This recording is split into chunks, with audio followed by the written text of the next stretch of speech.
ክቡር ፕሬዝዳንት ታዬ አጽቀሥላሴ፣ ክቡር የቀድሞ የኢፌዴሪ ፕሬዝዳንት ዶክተር ሙላቱ ተሾመ፣ ክቡር አፈጉባኤ ታገሰ ጫፎ፣ ክቡር አፈጉባኤ አገኘሁ ተሻገር፣ የጠቅላይ ፍርድ ቤት ፕሬዝዳንት ክቡር ቴዎድሮስ ምህረት፣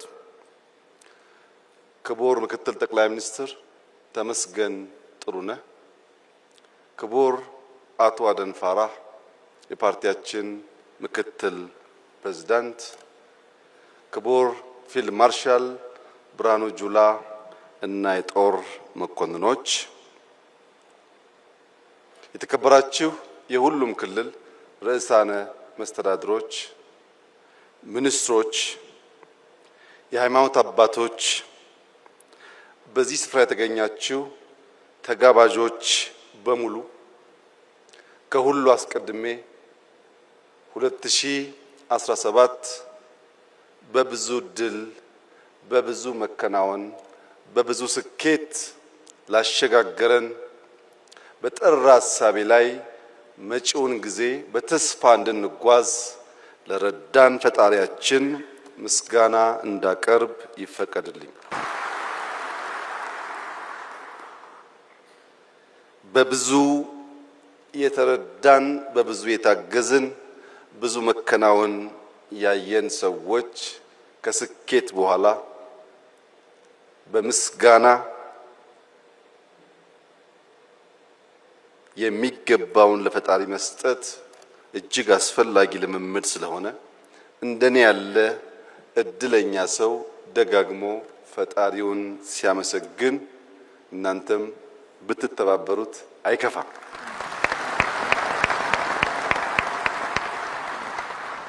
የዛሬውን የመደመር መንግስት የመጽሐፍ ምርቃት አስመልክቶ በተውኔት እጅግ አስደማሚ በሆነ መንገድ መጽሐፍቶቹን የዳሰሱ ወጣቶች ሙያተኞች ምስጋና ይገባቸዋል። እጅግ አድርጌ አመሰግናለሁ።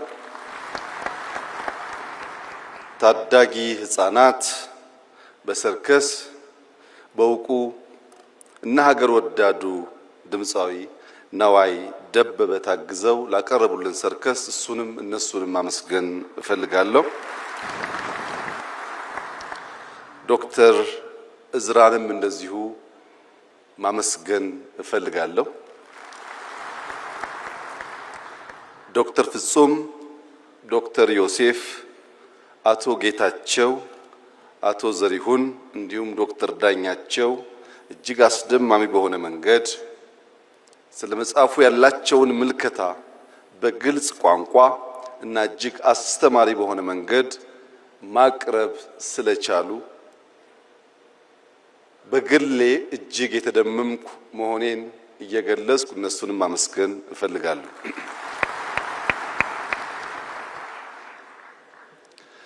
የመደመር መንግስት ጊዜ ካለፈ በኋላ ዘመን ካለፈ በኋላ እንዲህና እንዲያነበር እኮ ያሰብኩት ትውልድ ይፋረደኝ እሳቤ ይሄ ነበረ እንዳልከውን እንዳላሳካ አስቸገሩኝ እንጂ ለሚል ሰበብ ፍለጋ የተዘጋጀ መጽሐፍ ሳይሆን ጊዜ ሲዝን ተሰጥቶናል። በግልጽ ምልከታና ሐሳቤ ሀገራችንን ብንሰራ ታሪክ ሰሪዎች እንጂ ዘካሪዎች አንሆንም በሚል ኢንቴንሽን የተዘጋጀ ሰነድ ነው። ይህ እንደ ኢትዮጵያ ላሉ ማደግ መለወጥ ለሚፈልጉ ሀገራት በሙሉ እጅግ አስፈላጊው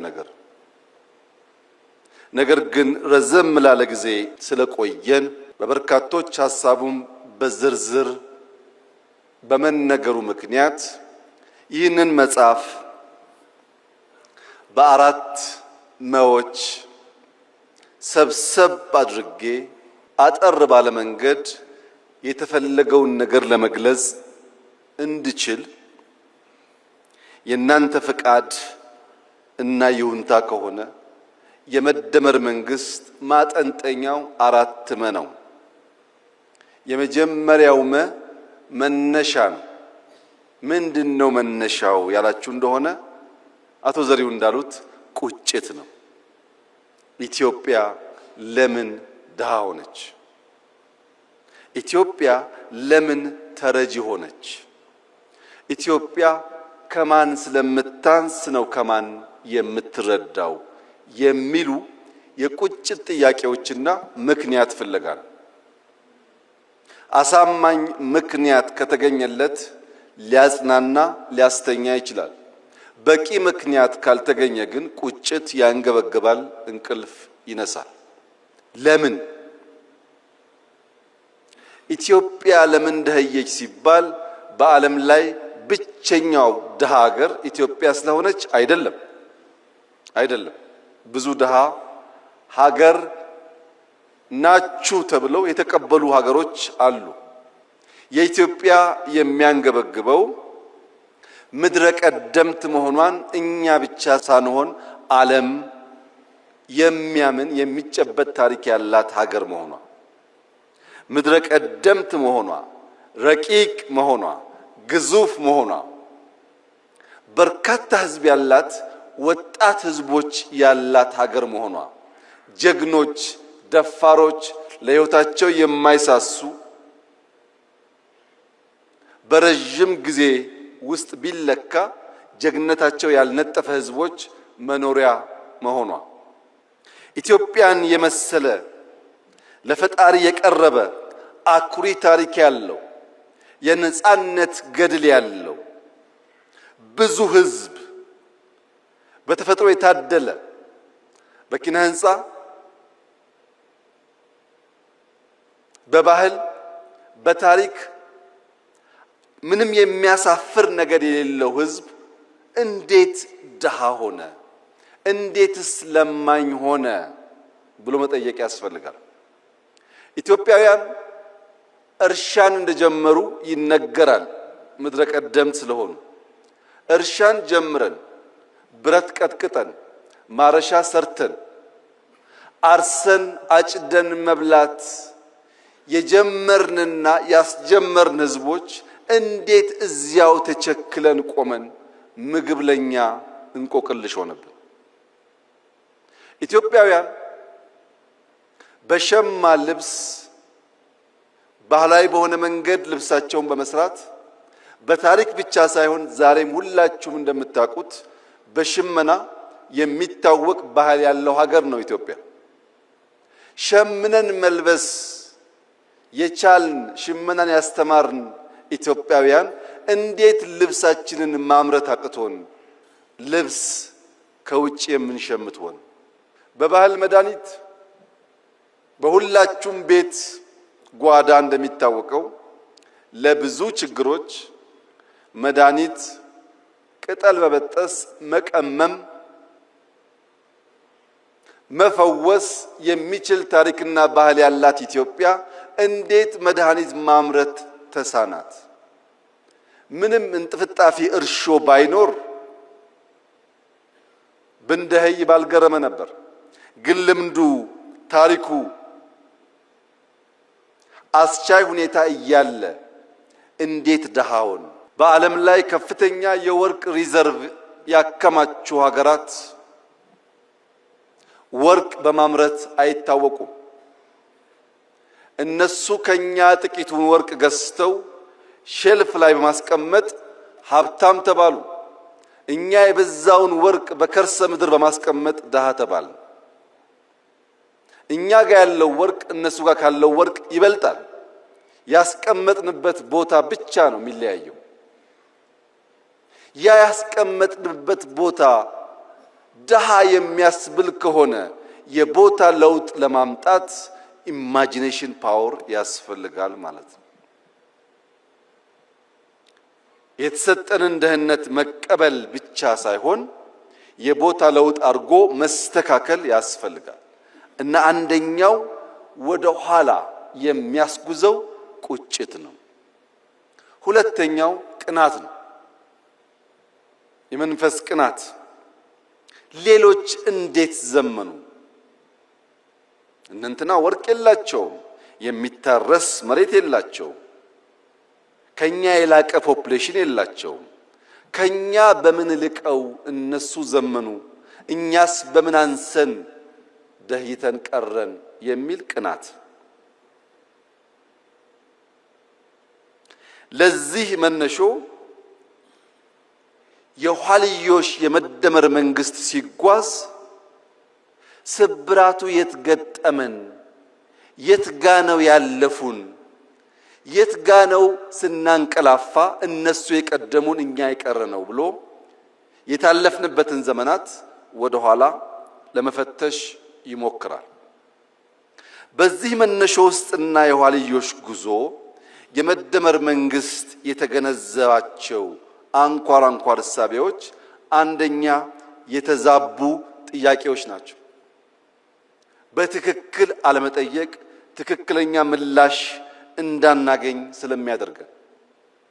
ሁለተኛ ለተዛባው ጥያቄ አፍራሽ የለውጥ ሂደት መከተላችን።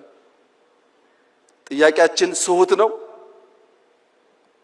ለዚያ የምንሰጠው ምላሽ ደግሞ አፍራሽ ነው።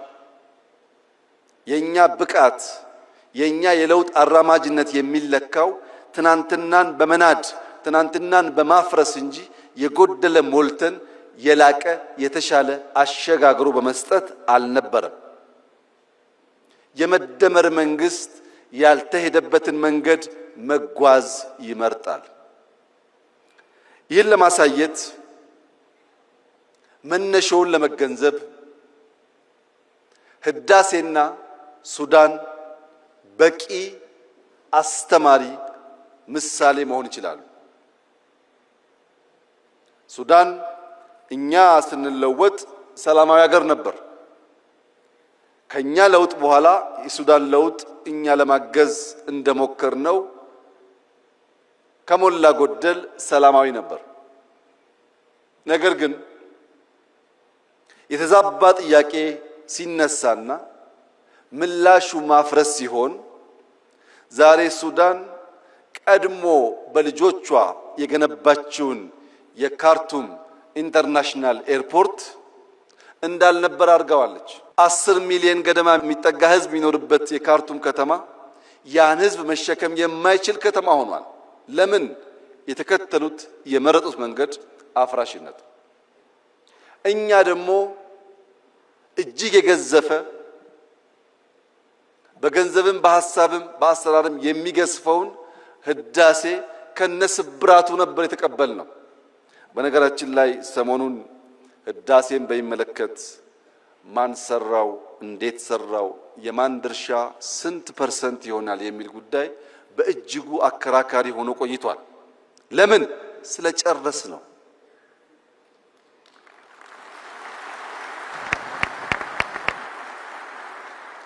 ያለቀ ነገር ፍሬ ባለቤቱ ስለሚበዛ እንጂ አሳበን ብንተወው ኖሮ አይ እነንትና አበላሹት ይባላል እንጂ አንድም ሰው አይጠጋጋም ነበር።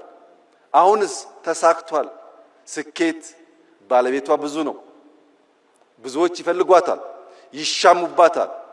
የመደመር መንግስት በእንዲህ ባለው ጊዜ የሚመርጠው መንገድ ተሳክቷል። የስኬት ባለቤት እናንተ ሁኑ ነው። ለስኬት ለመሻማት ጊዜ የለውም የመደመር መንግስት። ማሳካት ስለሆነ ግቡ። ሲያሳካም ብቻዬን ማሳካት እችላለሁ ብሎ መደመር አያምንም። የብቸኝነት ጉድለት ስላለ ኢትዮጵያውያን በሚችሉት ሁሉ ተደምረው ያሳኩት የመላ የኢትዮጵያውያን ገድልና ድል እንጂ የአንድ መንግስት፣ የአንድ ሰው፣ የአንድ ግለሰብ አይደለም። ለዚህ ነው ሐውልቱ ላይ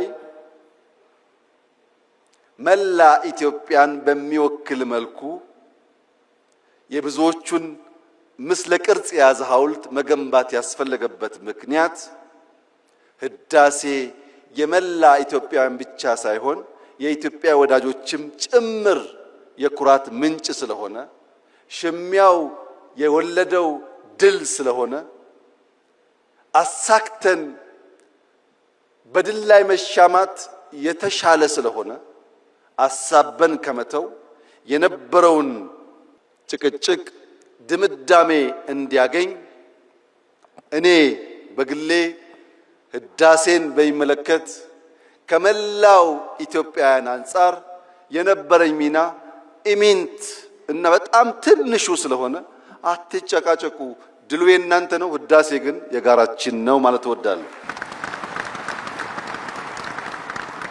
አንደኛው የመጀመሪያው መነሻ ነው። ይሄንን የመደመር መንግስት የኋልዮሽ ተጉዞ ከዳሰሰ በኋላ መዳረሻውን ደግሞ ይተልማል። ድህነትን መጸየፍ ብቻ ሳይሆን ብልጽግናን ይመኛል። እዚህ ጋር ያለው ዋናው ቁልፍ ጉዳይ መዳረሻችን ላይ ምኞት ነው ወይስ ፍላጎት ነው ያለው? ባዶ ምኞት ከሆነ፣ ትጋት የሌለበት ምኞት ከሆነ፣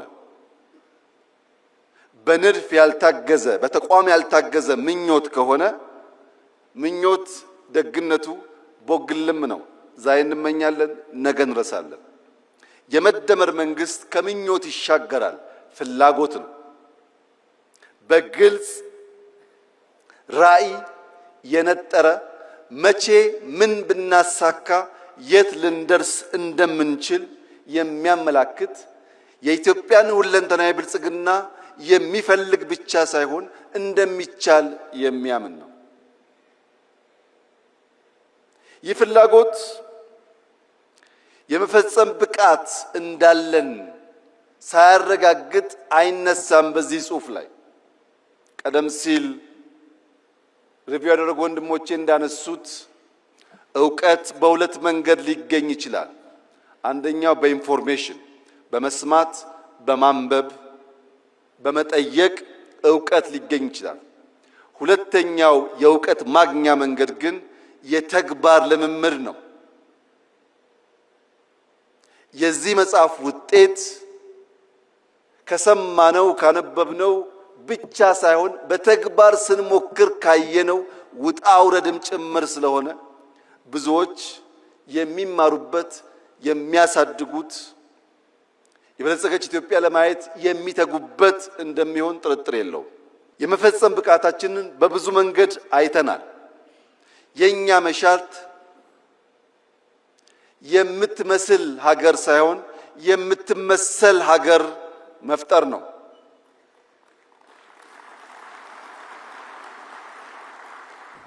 ለመምሰል ሞክረናል። ብዙ ጊዜ አልተሳካም። አሁን በእኛ መልክ፣ በእኛ እሳቤ፣ በእኛ ባህል ልክ ተቀርጾ በምሳሌነት የሚወሰድ ሀገር መገንባት እንፈልጋለን። ይህ ደግሞ ይቻላል ብሎ የመደመር መንግስት በጽኑ ያምናል። ለምሳሌ አረንጓዴ አሻራ በጥቁር ህዝቦች ታሪክ እስከ ዛሬ ድረስ ማንም ያልሞከረው ነው። 48 ቢሊዮን ችግኝ።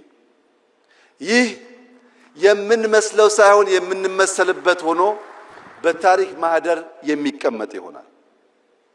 እያንዳንዱ የጥቁር ዘር እንደሚችል፣ እንደሚያስብ፣ እንደሚቀናጅ ተሰናስሎም ትልቁን ነገር ማሳካት እንደሚችል አንድ ማሳያ ተደርጎ ሊወሰድ ይችላል። ሁለተኛ፣ ቅድም ያነሳሁት ህዳሴ በትውልዶች መካከል ሳይቆም፣ በገንዘብ እጥረት ሳይቆም፣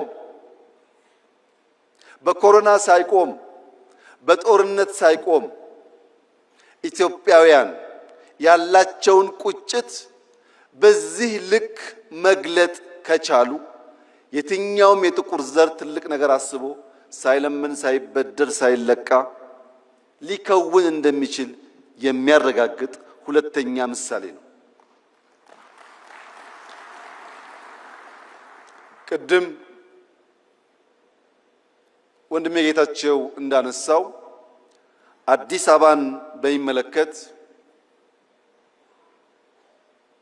እየመጣ ያለው ለውጥ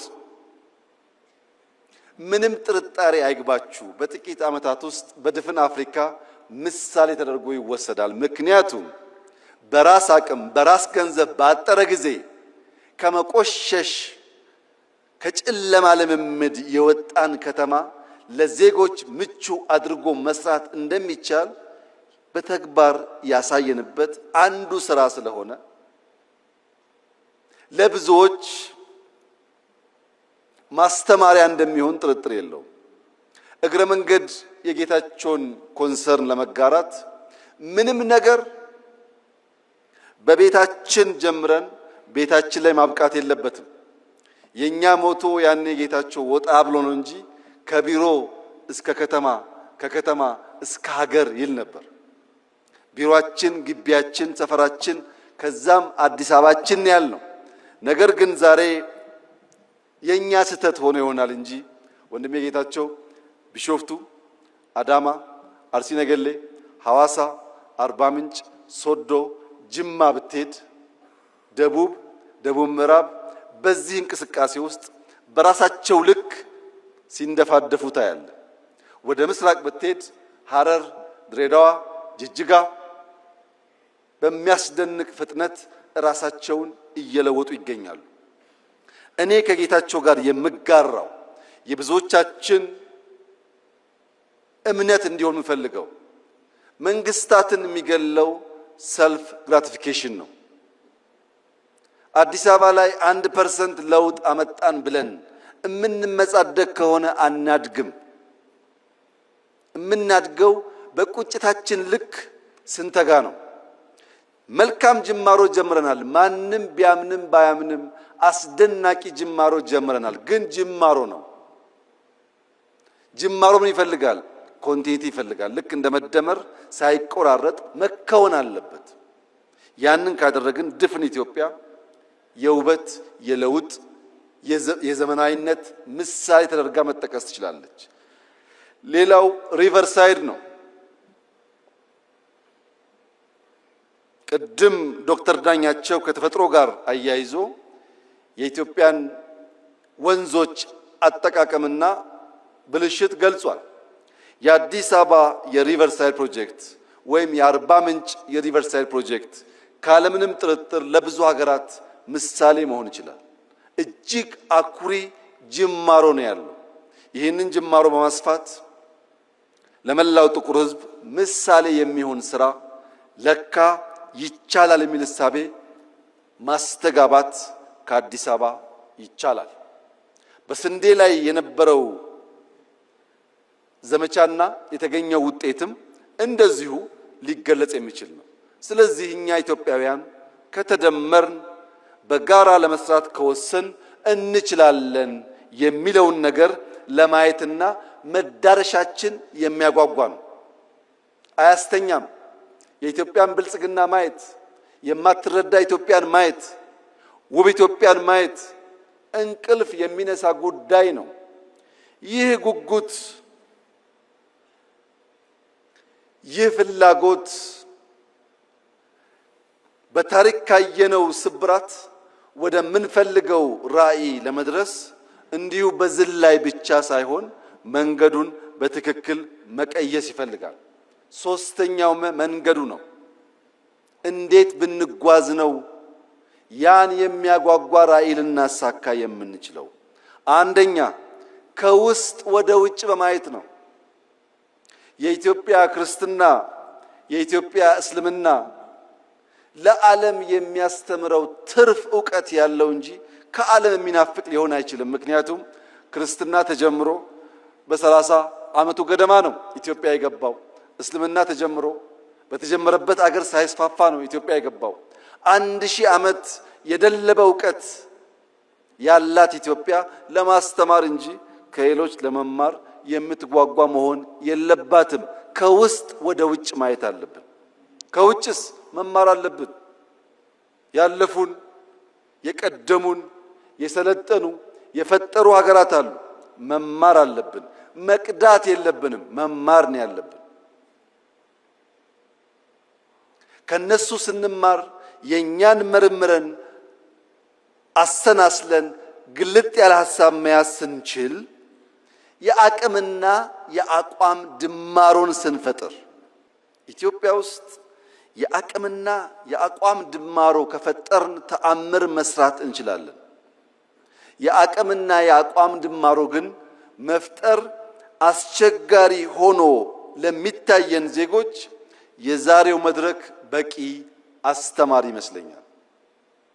አብይና ዘሪሁን፣ አብይና ጌታቸው፣ አብይና ፈላስፋው ዳኛቸው ስለ ሀገራቸው ጉዳይ በአንድ ቦታ የሚቀራረብ ቋንቋ መነጋገር የሚችሉ ከሆነ ከነዚህ ሰዎች የተለየ ክሪቲክ፣ ከነዚህ ሰዎች የተለየ ሐሳብ የሚያንሸራሽር እምብዛም የለም።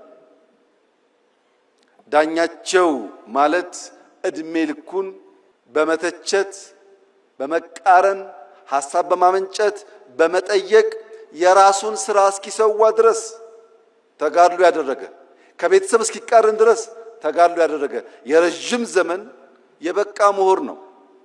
ዘሪሁን በኢህአዴግ በመጀመሪያ ወራት ከዩኒቨርሲቲው ከተባረሩ ምሁራን መካከል አንዱ ነው። በዚሁ ስራው ኢህአዴግ ውስጥም ደጋፊ ተቺ ነበር፣ በእኛ ጊዜም ተቺ ነበር። ለመተቸት ሐሳብ ለመመንዘር ችግር ያለባቸው ሰዎች አይደሉም። የጌታቸው መናገር አያስፈልግም ብዬ ከነዚህ ሰዎች የተሻለ የደረጃ ሐሳብ ይዞ በኢትዮጵያ ናሽናል ኢንትረስት ላይ የሚታገል ብዙ ሰው አላየውም። ለሁላችንም ኢትዮጵያ ትበቃለች።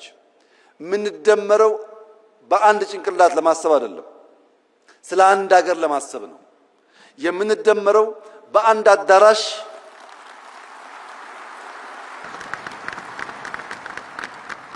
አዳራሽ ተወያይተን በዚያው አዳራሽ ሐሳብ ለመቋጨት ብቻ አይደለም።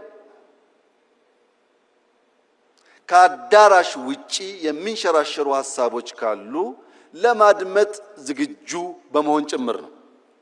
የተከበራችሁ ታዳሚያን፣ በኢትዮጵያ ታሪክ እንደዚህ ዘመን ሁሉም ሰው ተናጋሪና ተንታኝ የሆነበት ዘመን አልነበረም። አንዳንዴ ለቀደሙት መንግስታት ሳስብ እንደ ዛሬ ፌስቡክ፣ እንደ ዛሬ ዩቱብ፣ እንደ ዛሬ ዝም ብሎ መናገር ቢቻል ኖሮ ምን ያደርጉ ነበር እያልኩ ፈራለሁ። ምክንያቱም 97 ዓመተ ምህረት እነ ፕሮፌሰር ብርሃኑ ነጋ እና ሌሎች ታዋቂ የኢትዮጵያ ፖለቲከኞች አዲስ አበባን በሚያምሱበት ዘመን አንድ ቲቪ ብቻ ነበረን፣ ኢቲቪ የሚባል። ፋና እንኳን ቲቪ አልነበረውም። ኢሳት አልነበረም። በአንድ ቲቪ ያን ያክል ከታመስንና ያን ያክል ከሞትን እንደ ዛሬ በመቶዎች የሚቆጠሩ ቲቪዎች ባሉበት ጊዜ ውስጥ ያ ትኩሳት ቢኖር መንግስታት ሾክ አብዘርቨር ኖሯቸው በትዕግስት ለማድመጥና ለማለፍ ካልቻሉ ኢትዮጵያ ውስጥ ምን ሊፈጠር እንደሚችል ሁላችሁ ማሰብ አይሳናችሁ። ሾክ አብዘርቨሩ በርከት ያሉ ሾኮችን የሚሸከምበት ዋናው ምክንያት የሚያጓጓ ራዕይ ስላለን እልህ፣ ወኔ፣ ቁጣ ጠፍቶ ሳይሆን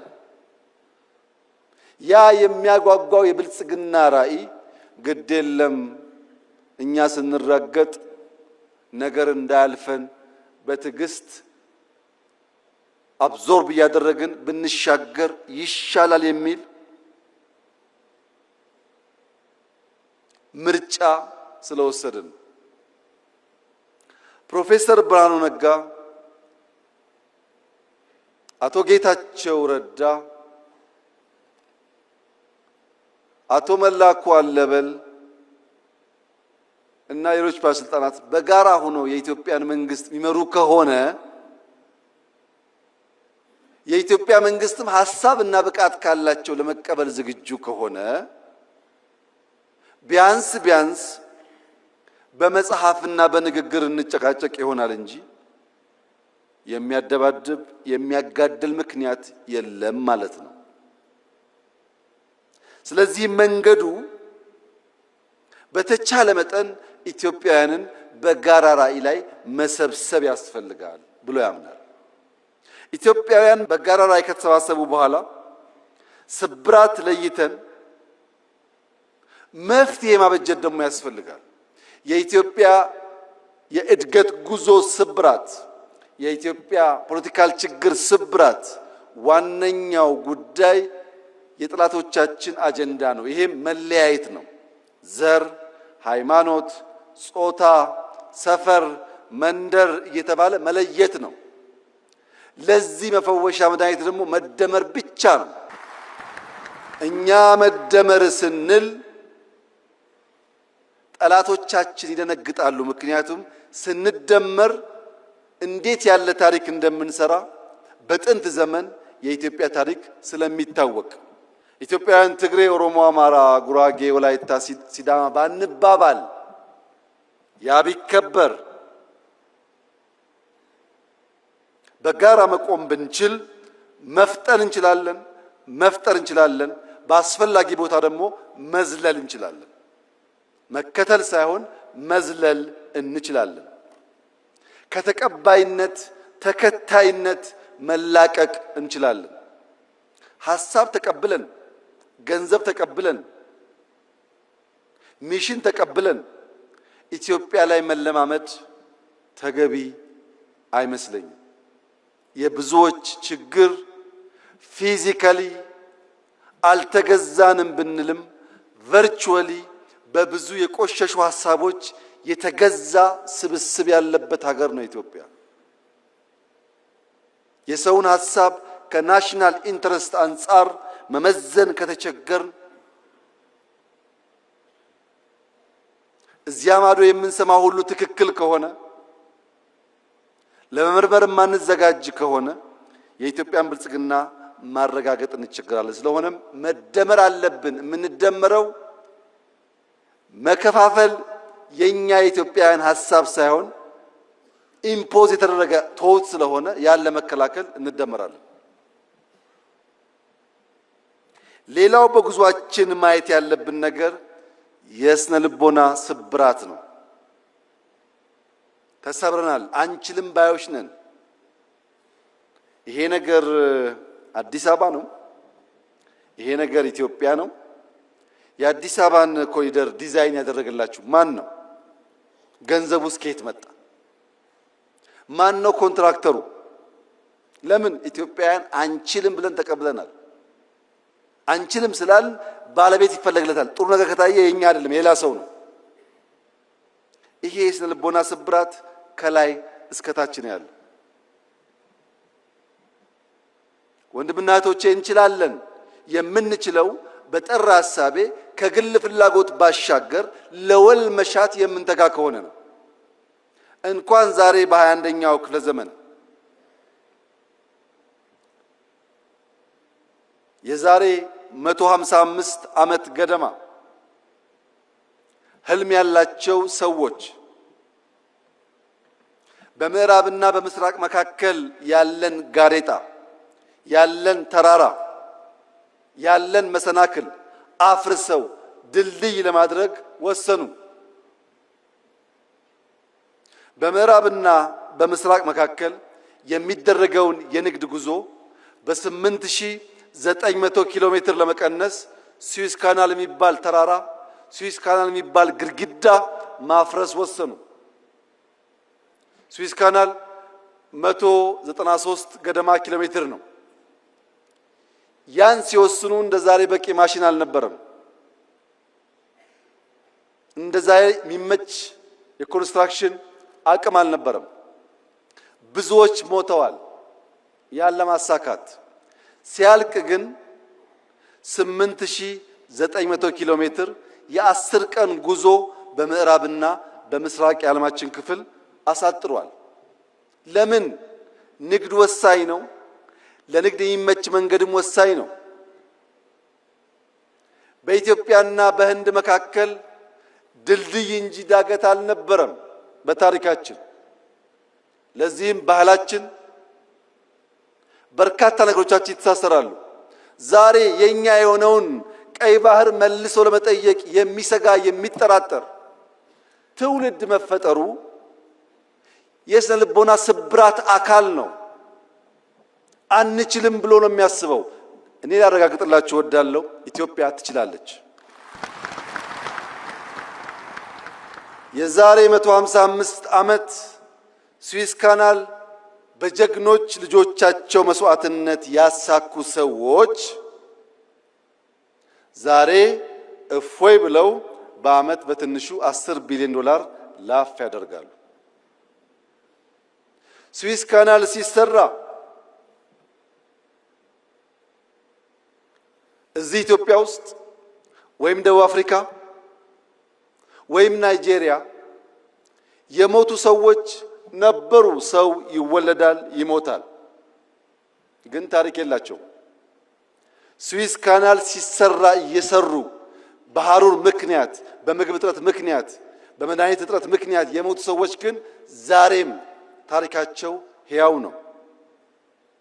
ከእኔና ከእናንተ መካከል የማይሞት ኢተርናል ላይፍ የሚጎናጸፍ አንድ ሰው የለም።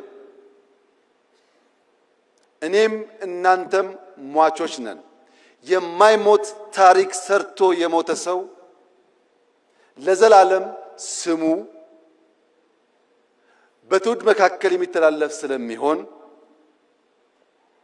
ኢትዮጵያን የሚያክል ሀገር ኢንካፕሱሌትድ ሆና ለልጆቻችን መሸጋገር አለበት ብሎ ማመን ተገቢ ሐሳብ አይደለም። ተገቢ ሐሳብ አይደለም።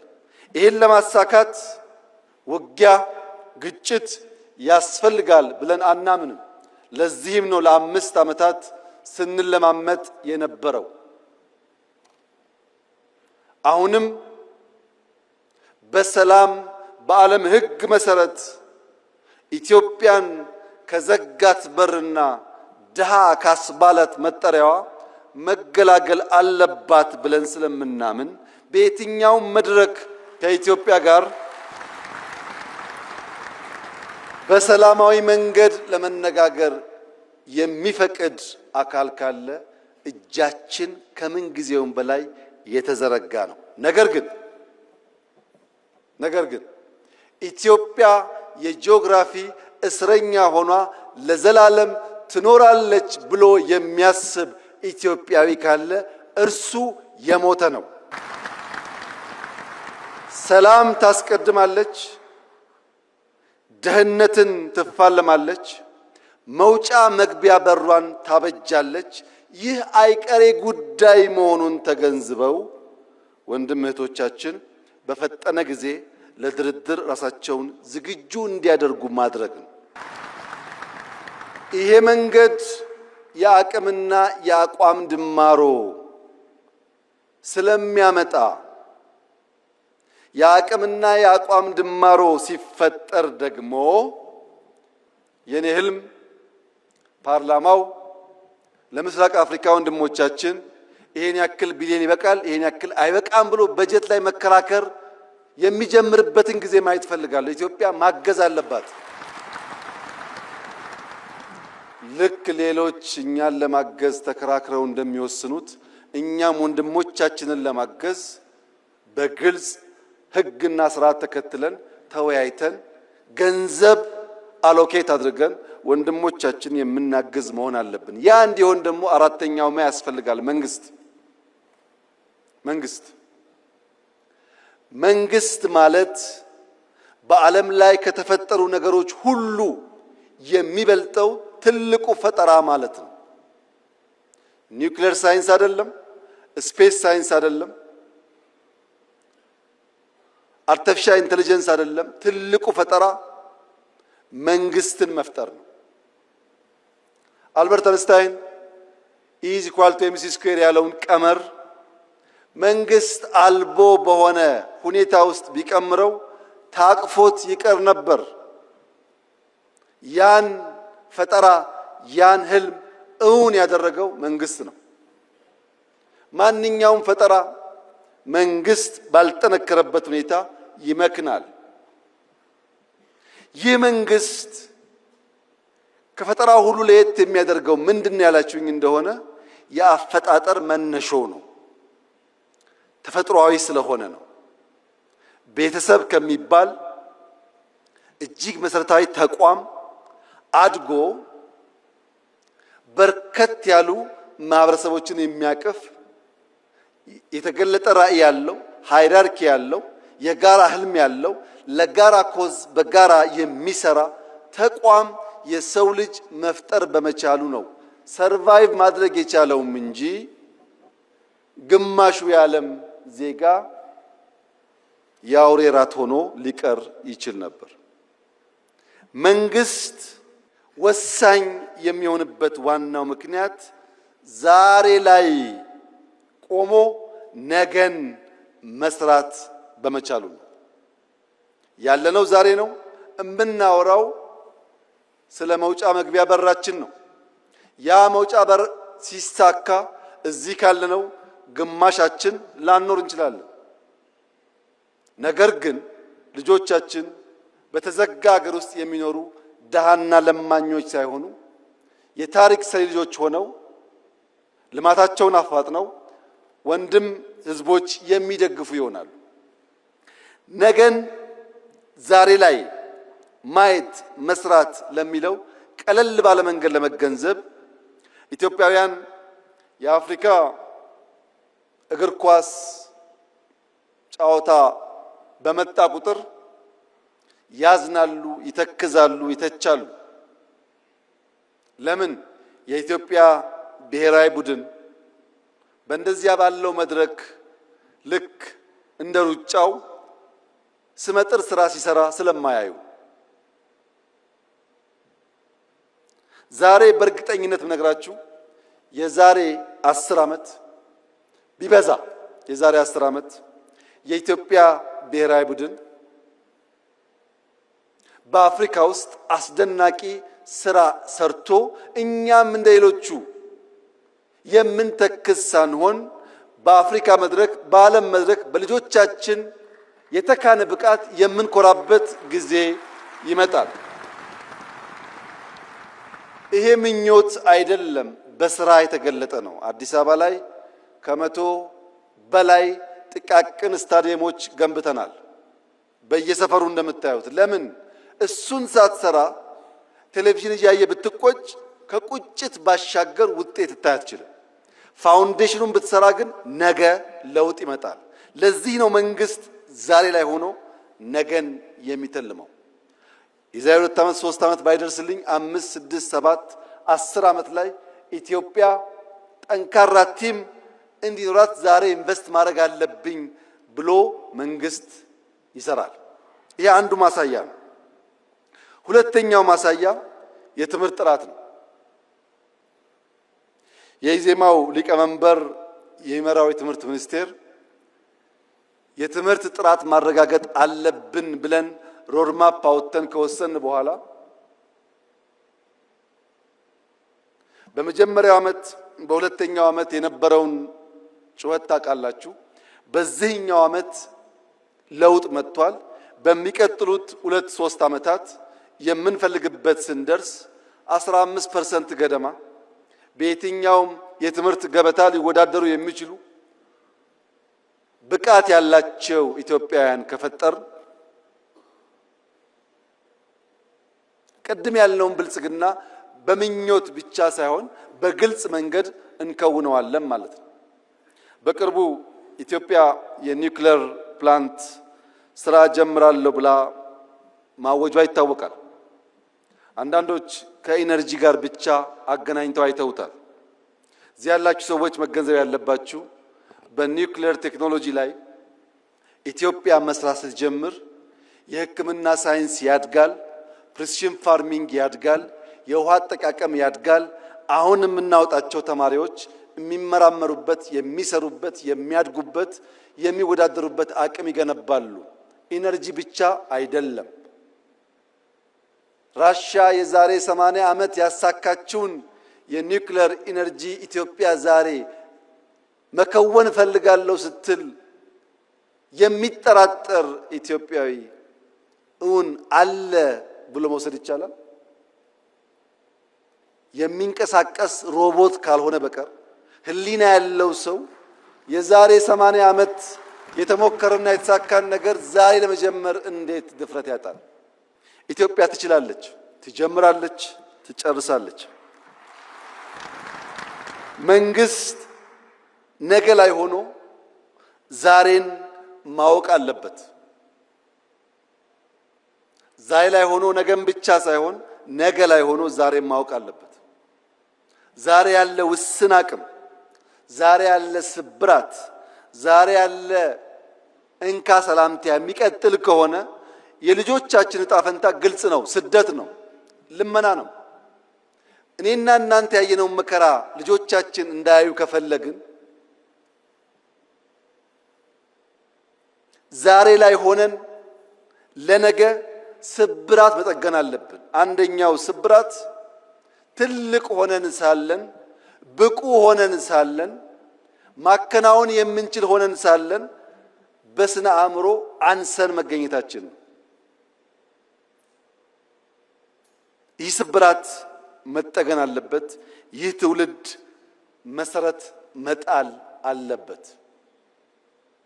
የመደመር መንግስት ሲጠቀለል የሚያነሳው ዛሬ ላይ ሆኜ ነገን፣ ነገ ላይ ሆኜ ዛሬን በምልልስ በምናብ እየቃኘው እየተጋውና እየሰራው ለልጆቼ የተሻለ ዓለም መፍጠር እችላለሁ ብሎ ያምናል። ይሄንን በሚመለከት በዚህ ያላችሁ ሰዎች እንድትገነዘቡ የምፈልገው ይሄ መጽሐፍ ሙሉ አይደለም፣ የጻፈውም ሰው ሙሉ አይደለም። ሐሳብ ያላችሁ ሰዎች ያላችሁ እንደሆነ ይሄንን የሚቃረን ሐሳብ ጽፋችሁ ብታቀርቡልን ለማንበብ ብቻ ሳይሆን ለመማር ብቻ ሳይሆን የእናንተ ይቃል ለመመስከርም ጭምር ዝግጁ መሆናችንን ከወዲሁ ለመግለጽ እፈልጋለሁ። ምሁራን ተቹት፣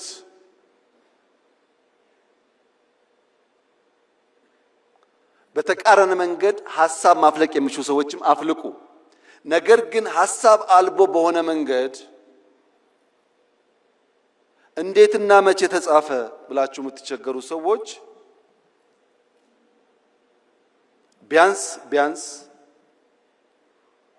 ያልነውን እንደምንፈጽም፣ የጀመርነውን እንደምንጨርስ፣ የምንናገረውን እንደምንጽፍ፣ የምንጽፈው እንደምንኖር ኢትዮጵያውያን ስለሚገነዘቡ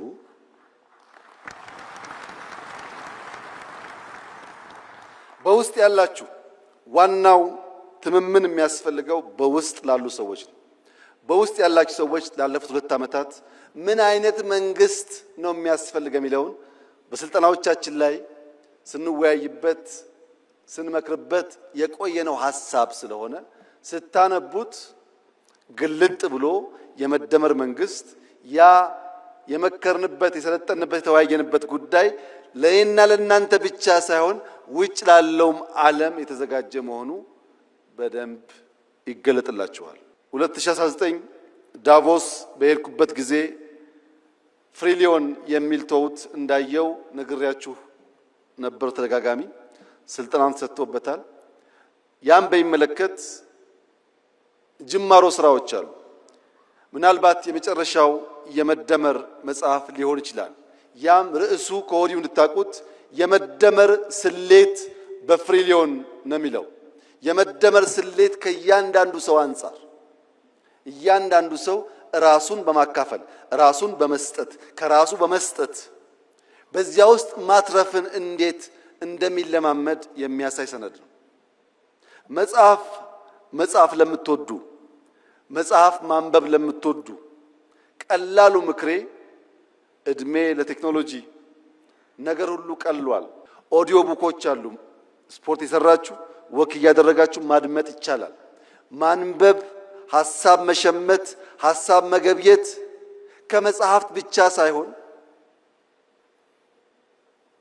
ከኢትዮጵያውያንና ከሀገር ሽማግሌዎች መማር ይቻላል።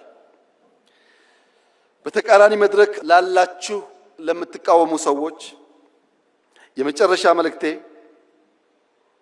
ከኦሮሞ አባቶች አባባል የተዋስኩትን በመውሰድ ያ መርህ እንደሆነና መርሃችሁ እንዲሆንም በመምከር ጭምር ይሆናል።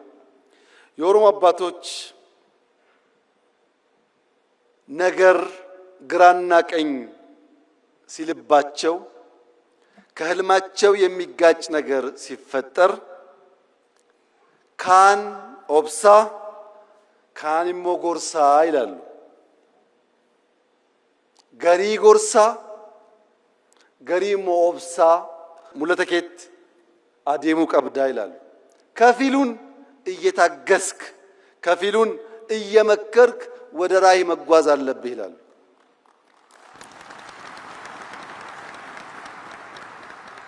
ካን ጎርሳ ካን ኦብሳ ለኔም ለእናንተም ይሰራል። ህልም ካላችሁ ወደ ህልማችሁ መዘርጋት የምትፈልጉ ከሆነ ካን ኦብሳ ካን ጎርሳ፣ ጉዞ ግን ወደፊት መሆን አለበት። እጅግ አድርጌ አመሰግናለሁ።